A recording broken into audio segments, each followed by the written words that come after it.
Good morning Karnataka morning ಎಕ್ಸ್‌ಪ್ರೆಸ್‌ಗೆ ಸ್ವಾಗತ. ನಾನು ಶ್ವೇತಾ ಆಚಾರ್ಯ.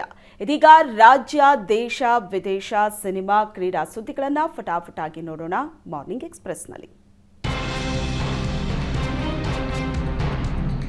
ರಾಜ್ಯಸಭಾ ಸ್ಥಾನಗಳಿಗೆ ನಡೀತಾ ಇರೋ ಚುನಾವಣೆಗೆ ಇಂದೇ ನಾಮಪತ್ರ ಸಲ್ಲಿಕೆಗೆ ಕೊನೆ ದಿನವಾಗಿದೆ. ರಾಜ್ಯದಿಂದ ರಾಜ್ಯಸಭೆಗೆ ಕಾಂಗ್ರೆಸ್ನಿಂದ 3 ಅಭ್ಯರ್ಥಿಗಳನ್ನು ಘೋಷಣೆ ಮಾಡಲಾಗಿದೆ. ಜಿಸಿ ಚಂದ್ರಶೇಖರ್, ಡಾಕ್ಟರ್ ಸೈಯದ್ ನಾಸಿರ್ ಹುಸೇನ್, ಅಜಯ್ ಮಾಕೇನ್ ಹೆಸರು ಅಂತಿಮಗೊಳಿಸಿ ಹೈಕಮಾಂಡ್ ಆದೇಶಿಸಿದೆ. ಜಿಸಿ ಚಂದ್ರಶೇಖರ್, ನಾಸಿರ್ ಹುಸೇನ್ ಮರು ಆಯ್ಕೆಗೆ ಅವಕಾಶ ಕೊಡಲಾಗಿದೆ. ಆದರೆ ಎಲ್ ಹನುಮಂತಯ್ಯ ಬದಲು ಕೇಂದ್ರ ಕಾಂಗ್ರೆಸ್ ನಾಯಕ ಅಜಯ್ ಮಾಕೇನ್ಗೆ ಅವಕಾಶ ನೀಡಲಾಗಿದೆ. ಕಾಂಗ್ರೆಸ್ ಅಧಿನಾಯಕಿ ಸೋನಿಯಾ ಗಾಂಧಿ ಮುಂಬರುವ ರಾಜ್ಯಸಭಾ ಚುನಾವಣೆಗೆ ರಾಜಸ್ಥಾನದಿಂದ ನಾಮಪತ್ರ ಸಲ್ಲಿಸಿದ್ದಾರೆ.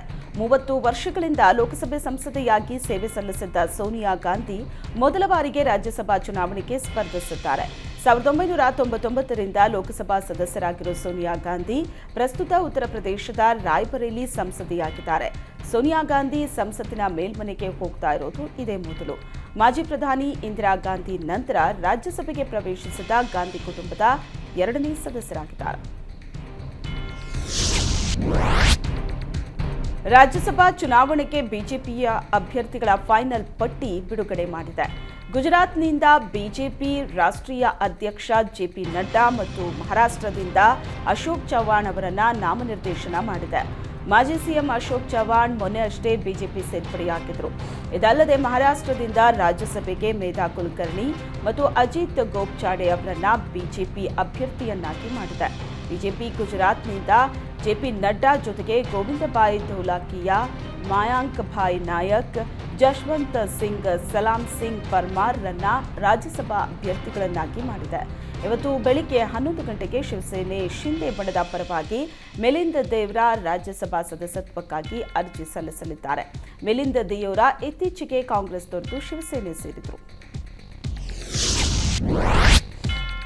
ವಿಧಾನ ಪರಿಷತ್ ಚುನಾವಣೆಗೆ ಮದ್ಯ ಮಾರಾಟ ನಿರ್ಬಂಧದಲ್ಲಿ ಮಾರ್ಪಾಡು ಮಾಡಲಾಗಿದೆ.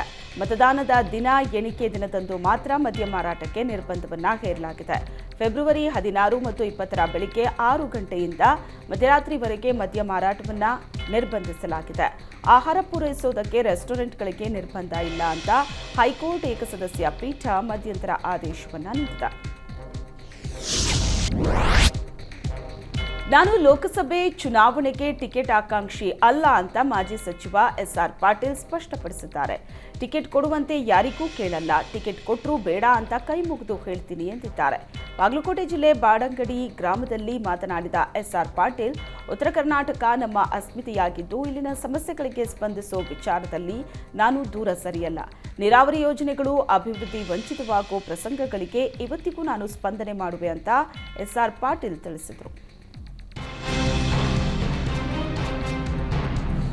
2014ರ ನಂತರ 75% ಭಯೋತ್ಪಾದನೆ ಮತ್ತು ನಕ್ಸಲಿಸಂ ಕಡಿಮೆ ಆಗಿದೆ ಅಂತ ಕೇಂದ್ರ ಸಚಿವ ಜೋಶಿ ಹೇಳಿದ್ದಾರೆ. ಮೋದಿ ಸರ್ಕಾರದ ಭಯೋತ್ಪಾದನೆ ನಿರ್ಮೂಲನೆ ಸಂಕಲ್ಪದಿಂದ ದೇಶ ಸುರಕ್ಷಿತವಾಗಿದೆ.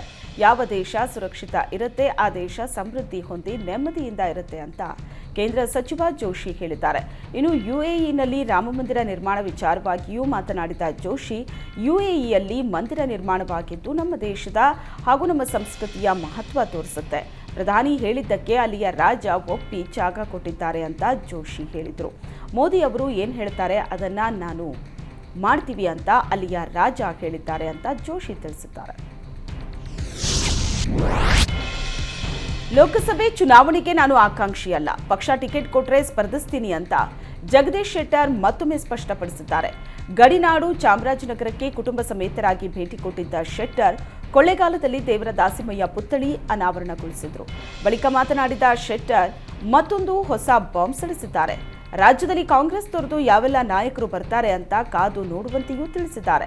ಇನ್ನು ದೆಹಲಿಯಲ್ಲಿ ಕೇಂದ್ರ ಸರ್ಕಾರದ ವಿರುದ್ಧ ರೈತರ ಪ್ರತಿಭಟನೆಗೂ ಪ್ರತಿಕ್ರಿಯೆ ಕೊಟ್ಟ ಶೆಟ್ಟರ್, ಕೇಂದ್ರ ಸರ್ಕಾರ ಈಗಾಗಲೇ ರೈತರ ಪರ ನಿಲುವು ತೆಗೆದುಕೊಂಡಿದೆ.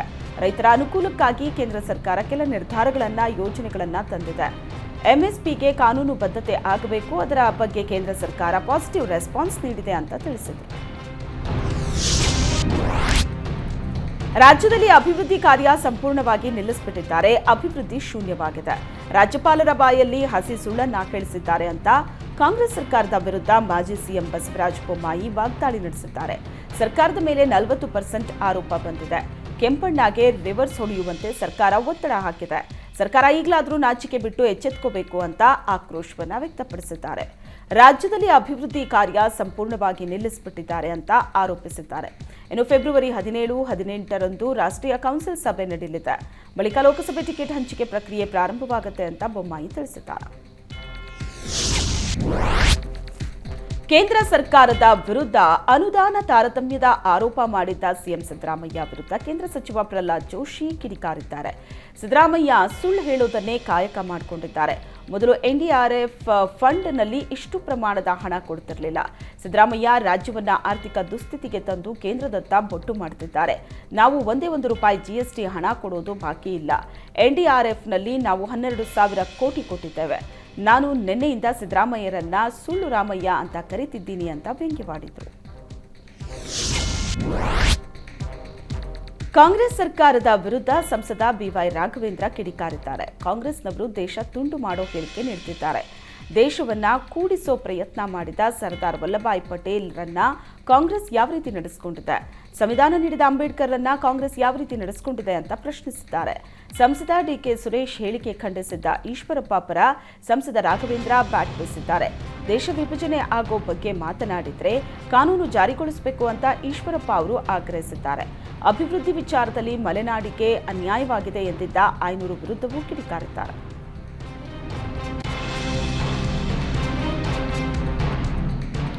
ಸದನದಲ್ಲಿ ಕಾಂಗ್ರೆಸ್ಗೆ ಬರುವಂತೆ ಡಿಕೆಶಿ ಆಫರ್ ನೀಡಿದ ಬಗ್ಗೆ ಬಿಜೆಪಿ ಶಾಸಕ ಜ್ಯೋತಿ ಗಣೇಶ್ ಸ್ಪಷ್ಟನೆ ನೀಡಿದ್ದಾರೆ.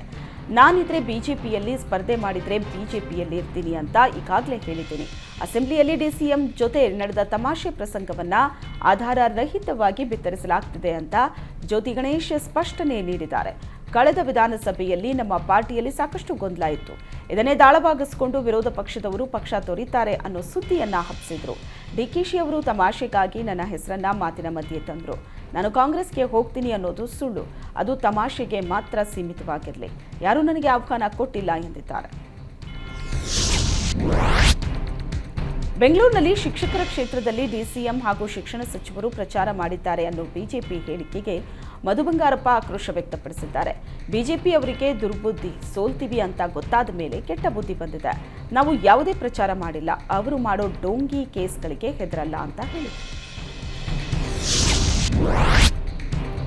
ತುಂಗಭದ್ರಾ ನದಿಯನ್ನೇ ಅತಿಕ್ರಮಣ ಮಾಡಿದ್ದ ರೆಸಾರ್ಟ್ ಮಾಲೀಕರ ನೆರವಿಗೆ ಕೊಪ್ಪಳ ಡಿಸಿ ನಳಿನ್ ಅತುಲ್ ನಿಂತಿದ್ದಾರೆ ಅನ್ನೋ ಆರೋಪ ಕೇಳಿಬಂದಿದೆ. ಡಿಸೆಂಬರ್ 29ರಂದು ರೆಸಾರ್ಟ್ ತೆರವು ಮಾಡಿ ಅಂತ ಆದೇಶ ನೀಡಿದ್ದ ಡಿಸಿ ಇದೀಗ ಇದೇ ಫೆಬ್ರವರಿ 1ರಂದು ತೆರವು ಕಾರ್ಯದ ಆದೇಶಕ್ಕೆ ತಡೆ ನೀಡಿದ್ದಾರೆ. ರೆಸಾರ್ಟ್ ಮಾಲೀಕರ ಪ್ರಭಾವಕ್ಕೆ ಮಣಿದು ಆದೇಶಕ್ಕೆ ತಡೆ ನೀಡಿದ್ದಾರೆ ಅಂತ ಸಾಮಾಜಿಕ ಕಾರ್ಯಕರ್ತ ದಿನೇಶ್ ಕಲ್ಲಳ್ಳಿ ದೂರು ದಾಖಲಿಸಿದ್ದಾರೆ. ಸಿಬಿಐ ಬೆಂಗಳೂರು ಕಚೇರಿಯಲ್ಲಿ ಡಿಸಿ ವಿರುದ್ಧ ಕ್ರಮಕ್ಕೆ ಆಗ್ರಹಿಸಿದ್ದಾರೆ. ಸಂವಿಧಾನ ಜಾಗೃತಿ ಜಾಥಾ ವೇಳೆ ನೀಲಿ ತಿಲಕ, ನೀಲಿ ಶಾಲು ಧರಿಸಲು ಶಿಕ್ಷಕ ನಿರಾಕರಣೆ ಮಾಡಿರುವ ಘಟನೆ ಬಸವನ ಬಾಗೇವಾಡಿಯಲ್ಲಿ ನಡೆದಿದೆ. ಬಸವನ ಬಾಗೇವಾಡಿಯ ಮಸಬಿನಾಳಿನಲ್ಲಿ ಸಂವಿಧಾನ ಜಾಗೃತಿ ಜಾಥಾ ವೇಳೆ ನೀಲಿ ತಿಲಕ, ನೀಲಿ ಶಾಲು ಧರಿಸಲು ಶಿಕ್ಷಕ ನಿರಾಕರಿಸಿದ್ದಾರೆ. ಶಿಕ್ಷಕನ ವರ್ತನೆಗೆ ಗ್ರಾಮಸ್ಥರು ಆಕ್ರೋಶವನ್ನು ವ್ಯಕ್ತಪಡಿಸಿದ್ದಾರೆ. ಮಕ್ಕಳಿಗೆ ಬುದ್ಧಿ ಹೇಳಬೇಕಾದ ಶಿಕ್ಷಕನೇ ಜಾತಿ ನಿಂದನೆ ಮಾಡಿದ್ದಾರೆ ಅಂತ ಆರೋಪಿಸಿ ಸೂಕ್ತ ಕಾನೂನು ಕ್ರಮಕ್ಕೆ ಗ್ರಾಮಸ್ಥರು ಒತ್ತಾಯಿಸಿದ್ದಾರೆ. ಮಂಡ್ಯ ಆಲೆಮನೆಯಲ್ಲಿ ಹೆಣ್ಣು ಭ್ರೂಣ ಪತ್ತೆ ಹತ್ಯೆ ಪ್ರಕರಣ ಇಡೀ ರಾಜ್ಯವನ್ನೇ ಬೆಚ್ಚಗಿಳಿಸಿತ್ತು. ಈಗ ಏಷ್ಯಾನೆಟ್ ಸುವರ್ಣ ನ್ಯೂಸ್ ಕವರ್ ಸ್ಟೋರಿ ತಂಡ ಮತ್ತೊಂದು ಭಯಾನಕ ದಂಧೆ ಬಯಲಿಗೆಳೆದಿದೆ. ವಿಜಯಪುರದಲ್ಲಿ ನಡೀತಾ ಇದ್ದ ಅಬಾರ್ಷನ್ ದಂಧೆಯನ್ನ ಸುವರ್ಣ ನ್ಯೂಸ್ ಬಯಲಿಗೆಳೆದಿದೆ. 3 ತಿಂಗಳಾಗಿರಲಿ 8 ತಿಂಗಳಾಗಿರಲಿ ಗರ್ಭಿಣಿಯರ ಅಬಾರ್ಷನ್ ಮಾಡಲಾಗತ್ತೆ. ಪ್ರತಿ ಅಬಾರ್ಷನ್ಗೆ 20,000 ಹಣ ಫಿಕ್ಸ್. ಹಲಸಂಗಿ ಸರ್ಕಾರಿ ಆಸ್ಪತ್ರೆ, ಮುದ್ದೇಬಿಹಾಳ ಆಸ್ಪತ್ರೆಯಲ್ಲಿ ನರ್ಸ್ಗಳೇ ಈ ದಂಧೆ ನಡೆಸುತ್ತಿದ್ದಾರೆ.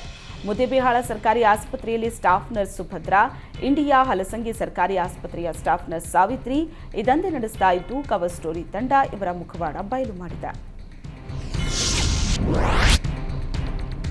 ವಿಜಯಪುರದ ಭ್ರೂಣ ಹತ್ಯೆ ದಂಧೆಯ ರಹಸ್ಯ ಕಾರ್ಯಾಚರಣೆ ನಡೆಸಿದ ಏಷ್ಯಾನೆಟ್ ಸುವರ್ಣ ನ್ಯೂಸ್ ಕವರ್ ಸ್ಟೋರಿ ವರದಿಗೆ ಆರೋಗ್ಯ ಸಚಿವರು ಸ್ಪಂದಿಸಿದ್ದಾರೆ. ಅಲ್ಲದೆ ಕವರ್ ಸ್ಟೋರಿ ತಂಡಕ್ಕೆ ಅಭಿನಂದನೆಯನ್ನ ಸಲ್ಲಿಸಿದ್ರು. ತಪ್ಪಿತಸ್ಥರ ವಿರುದ್ಧ ಕಠಿಣ ಕ್ರಮ ಕೈಗೊಳ್ಳಲಾಗುವುದು. ಬೇರೆಯವರು ಭಾಗಿಯಾಗಿದ್ರೆ ಅವರ ಮೇಲೂ ಕ್ರಮ ಕೈಗೊಳ್ಳಲಾಗುವುದು. ಇಂಥ ಪ್ರಕರಣಗಳು ಮರುಕಳಿಸದಂತೆ ಎಚ್ಚರ ವಹಿಸಲಾಗುತ್ತೆ. ಪೊಲೀಸ್ ಇಲಾಖೆ ನಮ್ಮ ಇಲಾಖೆ ಜೊತೆ ಕೈಜೋಡಿಸಬೇಕಾಗಿದೆ. ಪ್ರಕರಣ ತಡೆಗಟ್ಟುವುದಕ್ಕೆ ಜಿಲ್ಲಾ ಮಟ್ಟದ ಟಾಸ್ಕ್ ಫೋರ್ಸ್ ರಚನೆ ಮಾಡಲಾಗಿದೆ. ಸಾರ್ವಜನಿಕರು ಇಂತಹ ಪ್ರಕರಣಗಳ ಬಗ್ಗೆ ಮಾಹಿತಿ ಕೊಡಬೇಕು ಅಂತ ಮನವಿ ಮಾಡಿದ್ರು.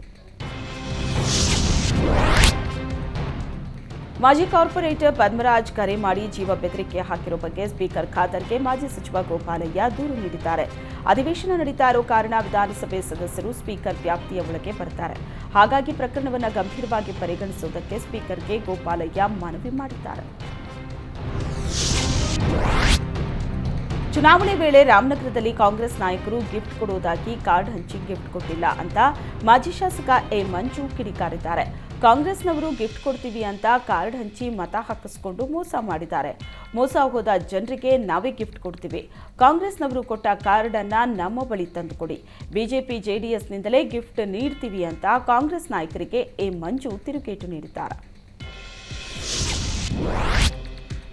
ಆಸ್ತಿ ವಿಚಾರಕ್ಕೆ ಶುರುವಾದ ಗಲಾಟೆ ಅಣ್ಣನಿಂದಲೇ ತಮ್ಮನ ಕೊಲೆಯಲ್ಲಿ ಅಂತ್ಯವಾಗಿರೋ ಘಟನೆ ಹಾವೇರಿಯ ಹಾನಗಲ್ನಲ್ಲಿ ನಡೆದಿದೆ. ಹಾನಗಲ್ ತಾಲೂಕಿನ ಮಲಗುಂದ ಗ್ರಾಮದ ಸಹೋದರರಾದ ಯಲ್ಲಪ್ಪ ದೊಡ್ಡಕೋವಿ ಹಾಗೂ ಫಕೀರಪ್ಪ ದೊಡ್ಡಕೋವಿ ನಡುವೆ ಆಸ್ತಿ ವಿಚಾರಕ್ಕೆ ಜಗಳ ಶುರುವಾಗಿದೆ.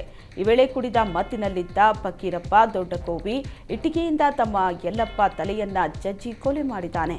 ಕೊಲೆ ಮಾಡಿದ ಬಳಿಕ ಮೃತದೇಹವನ್ನ ವರದಾ ನದಿಯಲ್ಲಿ ಬಿಸಾಡಿ ಎಸ್ಕೇಪ್ ಆಗಿದ್ದ. ಸ್ಥಳಕ್ಕೆ ಆಡೂರು ಪೊಲೀಸರು ಭೇಟಿ ನೀಡಿ ಪರಿಶೀಲನೆ ನಡೆಸಿ ಪ್ರಕರಣ ದಾಖಲಿಸಿಕೊಂಡಿದ್ದಾರೆ. ಸದ್ಯ ಆರೋಪಿ ಫಕೀರಪ್ಪನನ್ನ ಪೊಲೀಸರು ವಶಕ್ಕೆ ಪಡೆದಿದ್ದಾರೆ.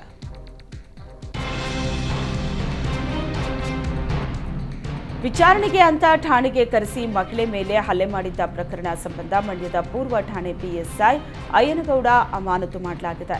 ಮಂಡ್ಯದ ಅಶೋಕ್ ನಗರ ನಿವಾಸಿ ರೂಪಾದೇವಿಯನ್ನ ಹಸುಗಳನ್ನ ರಸ್ತೆಗೆ ಕಟ್ತಾರೆ ಅಂತ ಠಾಣೆಗೆ ಕರೆತಂದು ಹಲ್ಲೆ ನಡೆಸಿದ್ದಾರೆ ಅಂತ ರೂಪಾದೇವಿಯ ತಾಯಿ ನೀಡಿದ ದೂರಿನ ಅನ್ವಯ ಕ್ರಮ ಕೈಗೊಳ್ಳಲಾಗಿದೆ.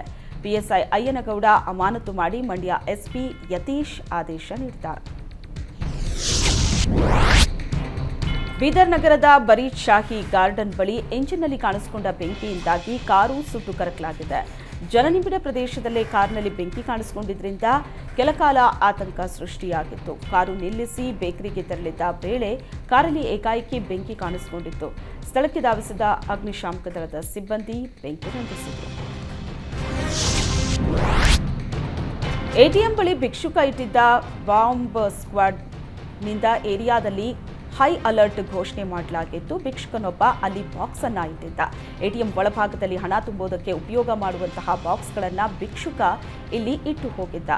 ಅಲ್ಲಿ ಏನಾದರೂ ಅನುಮಾನಾಸ್ಪದ ವಸ್ತು ಇದೆಯಾ ಅಂತ ಭಯ ಶುರುವಾಗಿತ್ತು. ಬಾಕ್ಸ್ ಅನ್ನ ನೋಡಿ ಅನುಮಾನ ವ್ಯಕ್ತಪಡಿಸಿದ್ದ ಸ್ಥಳೀಯರು ಪೊಲೀಸರಿಗೆ ಮಾಹಿತಿಯನ್ನ ಕೊಟ್ಟಿದ್ದಾರೆ. ಇದರಿಂದ ಫುಲ್ ಅಲರ್ಟ್ ಆಗಿದ್ದ ಪೊಲೀಸರು ಬಾಂಬ್ ಸ್ಕ್ವಾಡ್ ಅನ್ನ ಕರೆಸಿ ಪರಿಶೀಲನೆ ನಡೆಸಿದ್ರು. ಆದರೆ ಆ ಬಾಕ್ಸ್ನಲ್ಲಿ ಏನೂ ಇಲ್ಲದನ್ನ ಬಾಂಬ್ ಸ್ಕ್ವಾಡ್ ತಿಳಿಸಿದ ಬಳಿಕ ಸಾರ್ವಜನಿಕರು ನಿಟ್ಟುಸಿರು ಬಿಟ್ಟಿದ್ದಾರೆ. ಇನ್ನು ಸಿಸಿಟಿವಿಯಲ್ಲಿ ಭಿಕ್ಷುಕನ ಚಲನವಲನ ಪತ್ತೆಯಾಗಿದ್ದು, ಹಣ ತುಂಬೋ ಬಾಕ್ಸ್ ಭಿಕ್ಷುಕನಿಗೆ ಹೇಗೆ ಸಿಕ್ಕಿದೆ ಅನ್ನೋ ಪ್ರಶ್ನೆ ಉದ್ಭವಿಸಿದೆ. ಸದ್ಯ ಭಿಕ್ಷುಕ ಪೊಲೀಸರ ಹುಡುಕಾಟ ನಡೆಸಿದ್ದಾರೆ. ಭಿಕ್ಷುಕನಿಗಾಗಿ 200 ಯೂನಿಟ್ ವಿದ್ಯುತ್ ಉಚಿತ ನೀಡೋ ಸರ್ಕಾರ ಜೆಸ್ಕಾಂ ನೌಕರರನ್ನ ಮರೆತಂತಿದೆ.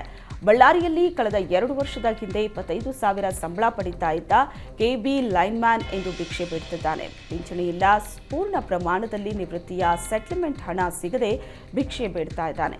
1997ರಲ್ಲಿ ದಿನಕೂಲಿ ನೌಕರನಾಗಿ ಸೇರಿದ್ದ ನಿಜಲಿಂಗಪ್ಪ 2008ರಲ್ಲಿ ಕೆಲಸ ಪರ್ಮನೆಂಟ್ ಆಗಿತ್ತು. ಅಧಿಕಾರಿಗಳ ಪ್ರಕಾರ 2007ರಲ್ಲಿ ಪರ್ಮಿಟ್ ಆದ ಹಿನ್ನೆಲೆ ಎನ್ಪಿಎಸ್ ಅಡಿ ಕೆಲಸ ಸಿಕ್ಕಿದೆ. 97ರಿಂದಲೂ ಕೆಲಸ ಮಾಡಿದ್ರಿಂದ ಒಪಿಎಸ್ ಅಡಿ ಪಿಂಚಣಿ ನೀಡುವಂತೆ ಕೋರ್ಟ್ ಸಹ ನಿರ್ದೇಶನ ಕೊಟ್ಟಿದೆ. ಆದರೆ ಅಧಿಕಾರಿಗಳ ನಿರ್ಲಕ್ಷ್ಯದಿಂದ ಪಿಂಚಣಿ ಆಗ್ತಿಲ್ಲ ಅನ್ನೋ ಆರೋಪ ಕೇಳಿಬಂದಿದೆ.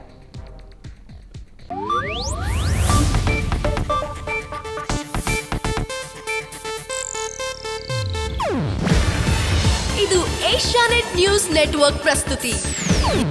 ನೀವು ನೋಡ್ತಿದ್ದೀರಾ ಏಷ್ಯಾನೆಟ್ ಸುವರ್ಣ ನ್ಯೂಸ್.